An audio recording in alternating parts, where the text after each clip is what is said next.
This is a critical period. They have a period of, well, till tomorrow at 8 o'clock.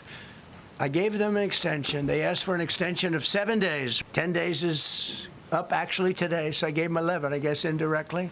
I can tell you they're negotiating, we think, in good faith. We're going to find out 8 o'clock Eastern time, and after that, they're going to have no bridges, they're going to have no power plants. Stone Ages, yeah. The entire country could be taken out in one night. That's President Trump reasserting his deadline of 8 p.m. tonight for Tehran to strike a deal with the United States and reopen the Strait of Hormuz, or face the decimation of all of its bridges and power plants. Tehran reportedly rejected a proposal for a 45-day ceasefire. Instead, it is coming up and offering a 10-point plan that demands an immediate end of this conflict, safe passage through the Gulf and reconstruction, and lifting of sanctions. Joining me now is Fox News senior strategic analyst. He is chairman of the Institute for the Study of War, General Jack Keane. General, good to see you. Thank you so much for being here. And we want to get your take. We don't know if, in fact, we can get confirmation on this, but it appears that the Iranians are coming up with this 10-point peace proposal that they say they would drop their demand for reparations and drop their demand for U.S. military withdrawal from the Persian Gulf. Your thoughts on where we are this morning, sir? Well, I don't think we really know. I mean, the reality is there's still negotiations going on. Certainly the pressure that President Trump has put on the Iranians is significant, and that is likely getting their attention and maybe getting to a better place than where this deal was a few days ago. It remains to be seen. I mean, I do have some concerns about a deal because it may indeed give Iran a lifeline. Eventually they get sanctions relief, they survive, and they're going to trumpet the fact that, you know, they stopped the war because they controlled the Straits of Hormuz, and they were able to leverage that. We'll see what's in the details of the deal. Listen, I have confidence in President Trump. This is the man that rejected the lousy deal that Obama had constructed, which was a pathway to a nuclear weapon. He saw it for what it was, and it gave him, by rejecting the deal, the opportunity to impose significant sanctions on the Iranians, which certainly helped to decapitate them financially. So the details of the deal is what really matters here, if we in fact get one. Given the pressure on the Iranians, I suspect they are negotiating quite genuinely here, because I'm convinced they want this to stop. I know for a fact that our bombing last night was the highest level of the war last night. Wow. So there's huge pressure on them as a result of what's taken place. Yeah. I do have a bias here. I would like to continue this to the end, to the 2 to 3 weeks, so we can accomplish all of our assigned objectives, and then try to make a deal with the Iranians when we really have got them back on their heels, close to an economic collapse, and potentially eventually a change in a regime that would take place down the road a little bit. Yeah, well, but we'll see what we have here. The details matter. Of course. Seems like that's a fact. That's where the president is as well. Now, you mentioned last night the Israeli Defense Forces reporting that it struck one of Iran's last remaining compounds, which produced chemical components. I want to get your take on that. And then I'd love to get your assessment of what the president is asking for in the budget, General, because you've got non-defense spending proposed to be down, and OMB chief voted the fiscal 26 appropriations, enacted the first real cut to spending in 12 years.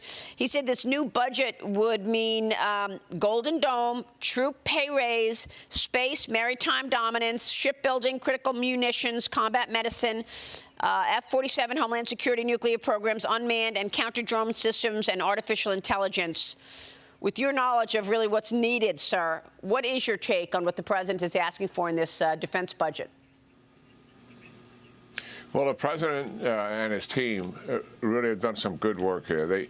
They clearly understand the atrophy that has taken place in our industrial base for the United States military. And this war obviously is educating everybody on the stresses that it's creating for our magazine depth. That means the amount of munitions, the amount of weapon systems that we have available to us. Our budget is built around a one-war strategy and it's been this way for years, and a quick war at that. Any protracted war, and even that goes on for weeks and months, would begin to stress our capability. And we're just fighting one war with no ground component, and it's essentially an air and maritime war here, and it's stressing our magazine depth quite significantly. Can you imagine if we were fighting in two places and we had protraction? The National Defense Commission I was on believed that we would not be able to cope with two wars at the same time. That's the reality of it. So this budget is looking clearly at our deficiencies while we're championing our military and its capabilities and this brilliant operation we just conducted to rescue our airmen, to be sure. Yeah. But we also have to be honest with ourselves about what limitations we have. So a $250 billion plus up in the budget itself is a down payment to do that, and then a $350 billion on top of that reconciliation bill begins to get us healthy, and we have to continue it over a 4 or 5 year period if we're going to dig ourselves out of this hole that we dug ourselves in. Right. It was the Obama cuts that did it. Following our preoccupation with 9/11 wars, the budget control agreement, sequestration kneecapped us, and we have been trying to recover ever since. Yeah. This really puts us on a path to that recovery. Look, I think we also have to be honest about what our adversaries are doing in the middle of all of this, right? I mean, new reports suggest that Russia provided Iran with a detailed list of 55 critical energy targets in Israel. Ukrainian intelligence says that those targeted sites were divided into critical production facilities, major urban and industrial energy hubs, local infrastructure. And General, the Journal this morning's out with a piece saying China helped cushion the blow of sanctions and fund Iran's war machine. We know that China relies heavily on the Iranian oil, buying 90% of the oil, non-sanctioned oil, and they go around this situation to buy that oil. So your reaction to dealing with our adversaries who have clearly supported Iran in all of this? We should not be surprised at all by this. China, Russia, Iran, North Korea, they're all joined at the hip here. Yep. They have their own interests in this, in their geographic spheres of influence, to be sure, but they have joined together because they recognize that together they can exploit the vulnerabilities of the United States as the world's global leader. And they did that rather significantly in the previous administration. They clearly took advantage of us. But look what has happened since President Trump has come into power, and now in his second year. They've lost their base in Venezuela. This is China in particular, Russia as well. Not a military base, but their base of influence in the region itself. Right. And the possibility of Cuba going the same route, really quite significant. Russia is bogged down in its 5th year at war. They thought they could take Ukraine in a few weeks. Here it is in their 5th year. And if you just look at it, what progress have they made over the last two years? Not much at all. A little bit over 1% in additional territory. There's no doubt that they're not making anywhere near the progress that they want to make. And here's Iran. The president has taken Iran out to stop them from being a predator in the region.